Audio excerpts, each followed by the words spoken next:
Balita mula sa lalawigan sa bawat rehiyon ng ating bayan. Dito sa Ang Pilipinas Ngayon.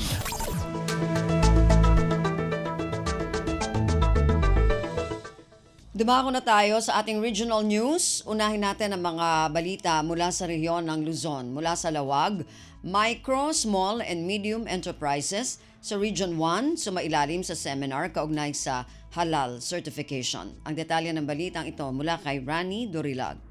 Balay di pa nakisayanggat ti Capability Building and International Certification ng Indolwan ti Department of Trade and Industry Region 1 idi Mayo 30 di San Fernando City, La Union. Sa dino alima a micro, small and medium enterprises manipod di Ilocos Norte ti nagipagpartisipar. Binigbig ni DTI Provincial Director Ami Galvez dagiti negosyo at si Mushroom House Food Products, Uncle Tom Food Products, Spice Avenue Resto Bar, Lumboy Farms Ken Kalikas Food Products. Kunana napintas sa tignay ti DTI ti panakisayanggat ti seminar para kadigiti food businesses amay pasingkit katakwada tinapinpinda sa sapul ken nalawlawa apan nakailako dagiti produkto ti Ilocano kadagiti Muslim countries wenno halal market. Malaksid iti daytoy ket karaman anaadal dagiti masiknan ti DA License to Operate Certificate of Product Registration wenno CPR. Inayon nagalbes sa baben iti padangato ti demand ti healthy foods ket gundaway met dagiti food businesses ti agprogreso. Manipod iti Radyo Pilipinas Lawag, Rani Dorilag para sa Radyo Pilipinas World Service.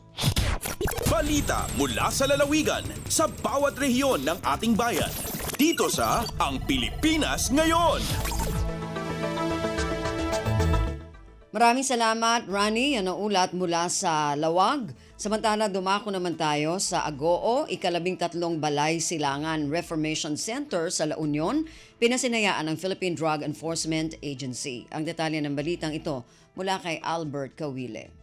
Indauluan, ti Philippine Drug Enforcement Agency Regional Office 1, ti inaugurasyon ken panakabindisyon ti Balay Silangan Reformation Center sa Barangay Kadaklan, Ciudad ti San Fernando, La Union. Daytoyen ti may kasangapulo ket talo a community-based reformation center ti PIDEA Region 1. Ditoy probinsya ti La Union na panggap na amang rehabilitate kadagiti simuko a drug personalities. Inatindaran tinasawang aktibidad da PIDEA Region 1 Regional Director Joel Plaza, City Mayor ken City Anti-Drug Abuse Council Chair Herminheldo Gualberto, DSWD Field Office 1 Regional Director Marie Angela Gupalan, dagiti kameng ti Philippine National Police, Department of Education, DENR, City Anti-Drug Abuse Council, Barangay Anti-Drug Abuse Council ken dagiti dadumapay a maseknan. Kastamet nagpirma iti maysa nga Memorandum of Understanding dagiti ahensya ti gobyerno ken dadumapay a maseknan tapno mapatibker ti panagtitinulong da a panagreget iti operasyon ti nasawa pasilidad. Sangapulo ket talo a reformista iti dumalan iti talo a bulan a programa iti reformasyon, pakairamanan ti maysa a bulan a mandatory in-house para iti edukasyon, salunat, psychosocial ken physical nga aktibidad, ken 2 bulan a livelihood wenno education phase. Manipod RP Agoo, Albert Kawile para iti Radyo Pilipinas World Service.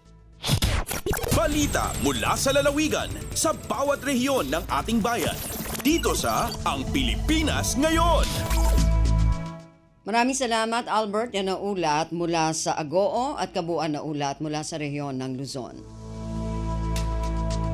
Dumako naman tayo sa rehiyon ng Kabisayaan mula sa Morongan na sa 10.4 milyong pisong tulong mula sa tupad ng Department of Labor and Employment ipinagkaloob sa mahigit 2,000 displaced workers sa 12 bayan sa Eastern Samar.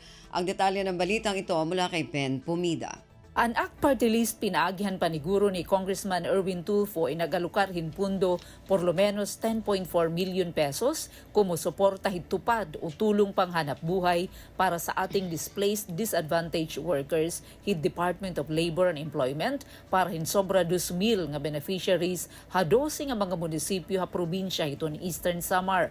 Kasumpay hini pinangunahan ni Dolly Field Office 8 Regional Director Attorney Dax Villaruel ngan Congressman Tulfo kaupod hi 4-piece party list representative o House Minority Leader Congressman Marcelino Libanan o Governor Ben Ivardoni ang payout hagiwan Jim June 3 para in 1,591 nga mga benepisyaryo o Hasalcedo Jim 999 beneficiaries. Nga tanan nga tupad beneficiaries in kinarawat hin ayuda nga nakantidad hin 4,050 pesos kada isa para ira pagtrabaho sa kubi na pulo ka adlaw ha ira tagsa nga bungto. Tikang Radyo Pilipinas Morongan, inihipen Pumida para Radyo Pilipinas World Service. Balita mula sa lalawigan sa bawat rehiyon ng ating bayan.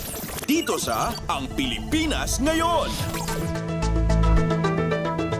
Maraming salamat, Pen. Yan ang ulat mula sa Borongan. Samantala, dumako naman tayo sa Sogod Culmination Program ng Month of the Ocean, idinaos sa Panaon, Southern Leyte. Ang detalye ng balitang ito mula kay Gemma Destriza.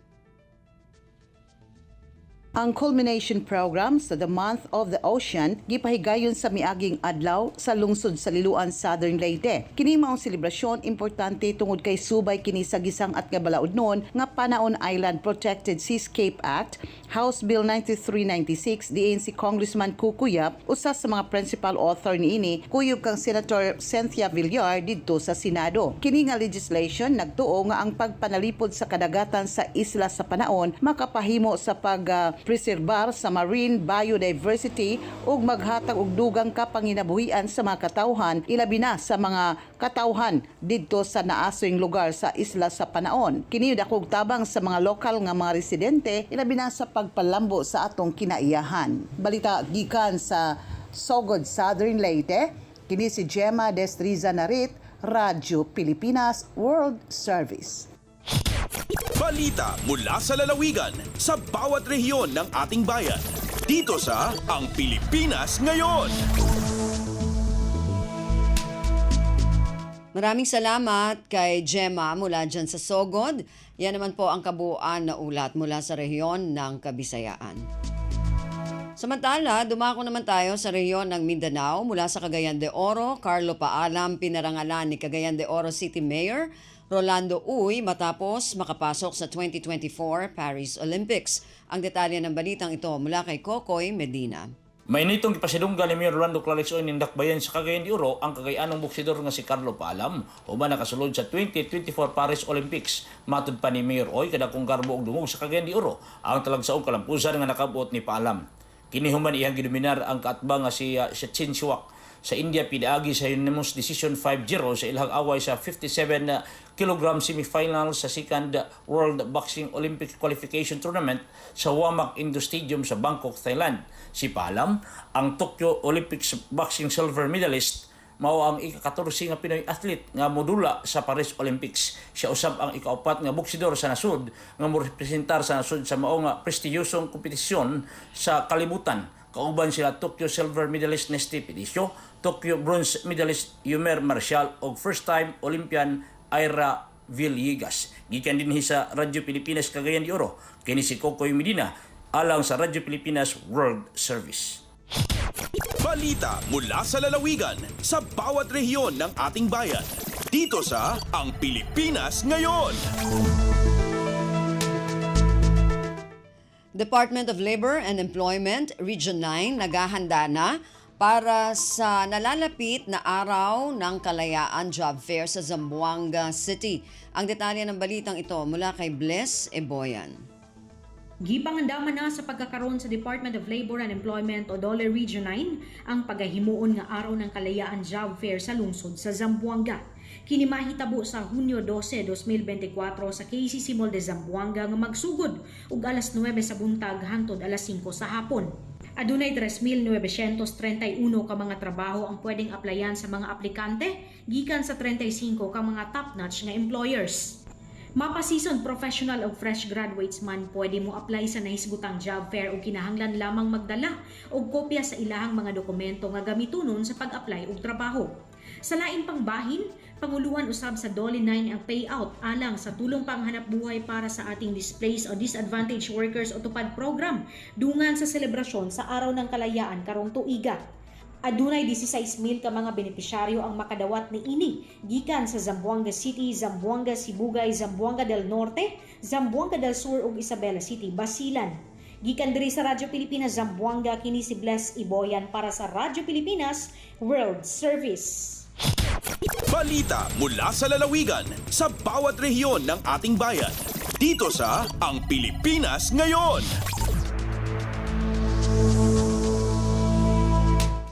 Maraming salamat, Bless. Yan ang ulat mula Zamboanga at kabuuan na ulat mula sa rehiyon ng Mindanao. Narinig po ninyo ating regional news para sa araw na ito, kalipunan ng mga balita mula sa iba't ibang rehiyon at lalawigan dito sa Pilipinas.